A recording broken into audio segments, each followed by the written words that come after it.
Ассаламу алейкум, урматтуу менин каналымда көрүүчүлөр, сиздердин каналына көрүнгөнүнөн кубанычтамын. Менин атым Искендер Шаршеев. Мен деген ошо 20 жылдан бери Кыргыз мамлекетине кызмат кылып турган саясаттануучумун жана экономистмин.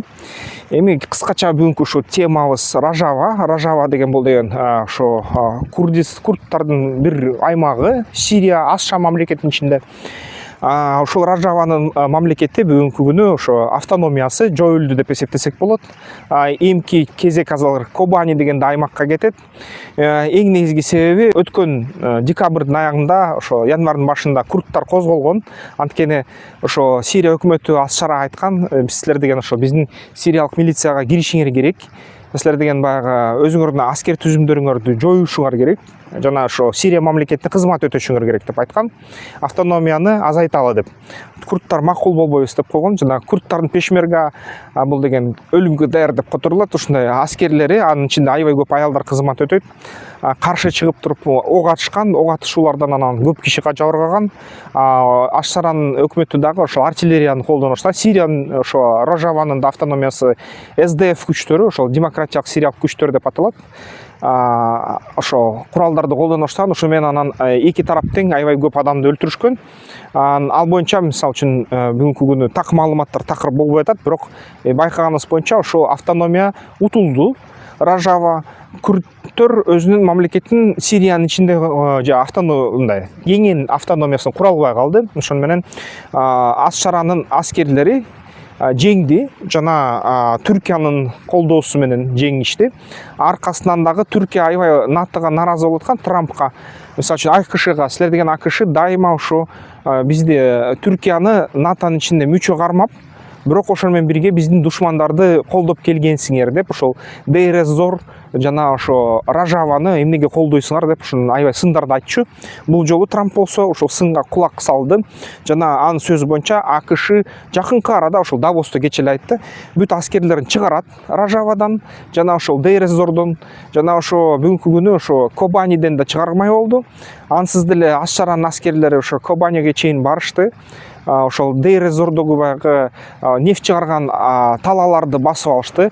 Ошол жерде дагы лагерлер бар болчу. Ошондой мындай мурунку Даиштин үй бүлөлөрү жашаган жана Даиштин мүчөлөрү түрмөдө отурган ошондой коргондор болгон. Ошол коргондорду басып алды, чептерди, жана ошо толугу менен мурунку Даиштин үй бүлөлөрү түрмөдө отурган туткундар колуна түштү, Аш-Шаранын колуна.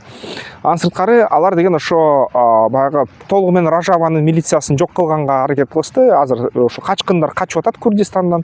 Көптөр аябай жадар болушту.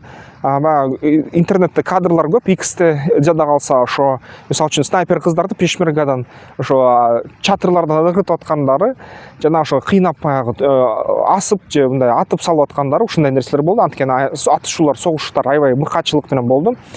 Анан Ражава жеңилди. Албетте Ирандын ичиндеги ошо курдтор тараптары, аймактары Ражавага жардам беребиз, барабыз деп ушундай нерселерди айтып атышкан. Ырыкча UPG ошо күчтөр. Бирок бүгүнкү күнү ошо Америка Штаттары айтып атат, бул деген Сириянын ички жумушу. Биз деген бүт аскерлер чыгарып туруп колдоолорду токтотобуз деди. Колдоолорду токтотору менен ошо Сирия Аш-Шаранын аскерлери көбүрөөк ийгиликке жетише баштады согуштан. Жана негизи ошо Аш-Шара ыраазы болдум дейт. Алардын күчтөрү ошо ыраазы болдук дейт. Биз деген ошо автономияны, баягы Сирияны бөлүп кескенге эч кандай уруксат бербейбиз.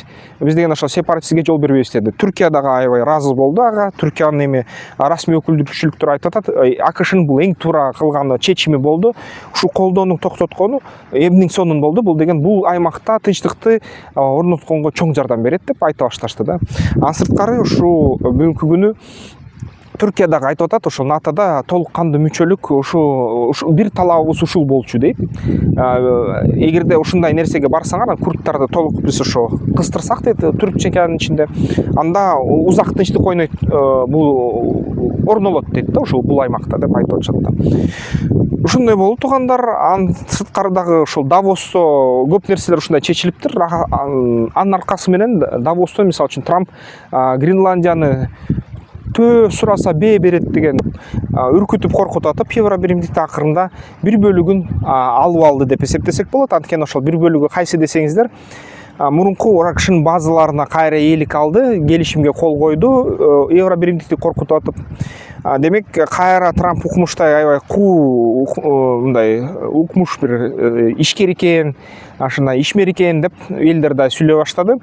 Ошо менен бирге дагы Трамп Ибрагим Линкольн деген ошол авиа жүктөөчү кеме жана группировкасын ошо радарларды өчүргүлө деген буйрук бериптир. Андаман деңизинен өтүп баратып радарларын өчүрдү. Ошол авиа жүктөөч анан Иранга карай кетип баратат.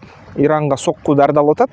Эмнеге түшүнүксүз, азырынча так билине элек, бүт элек окшойт. Иран суроосу, Ирандын өзүндө болсо козголоңчулар токтоп калышты. Алар да баягы көп нерсени жасабай атышат, баягы басаңдап калды, аябай шайда сынды окшойт, ошол маанайлар сынды.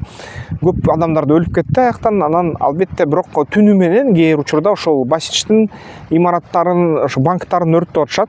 Кисирдин аяктагы ушул Иранда маалымат келип жатат, аябай настроение начар дейт да баарында. Бул иш бүт элек окшойт, бирок баягы ошол Ражаванын күрттөрүнө жардам беребиз деген ирандык күрттөр аракет кылганда Ирак аркылуу кеткен алар токтотушту дейт. Аларды өткөнгө мүмкүнчүлүк беришкен жок деп жатышат. Кошумча маалыматты айтсак, Давостон аябай кызыктуу нерселер көп айтылды. Ошол эле мисалы үчүн экономикалык форумда евро биримдик мойнуна алды, өтө көп мыйзамдарды чыгарды, регуляция, регламенттер чыгарып атып, өзүнүн экономикасын өлтүрүп алды евро биримдик. Ал эми баягы АКШ, Кытай болсо өзүнүн ошо ашыкча мыйзам жазбай, дүйнө жүзүндөгү экономиканы көтөрүп алды да. Ошо бизге да сабак болуш керек, кыргыз мамлекетибизге. Депутаттар иштеги эле көп мыйзам жазгыла десе туура эмес экен. Депутаттар аз эле иштеген жакшы экен, анткени мыйзамдар өтө көбөйүп кетпеш керек экен. Ошоnuko үлгү болуп, мисалы үчүн Аргентина болот да. Аргентина канча жумушчу орундарды ошол мамлекеттик кызматта социалдык мындай жардам алгандарды кыскартты, жана көп мындай ишкерликти чектеген мыйзамдарды жокко чыгарды. Ошо менен аяктан экономика аябай сонун мындай өсүп келатат деген маалыматтар келип жатат да. Ошол туугандар, силерде ойлор кандай? Пикириңерди жазгыла комментарийлерге. Эмки видеолордон көрүшкөнчө.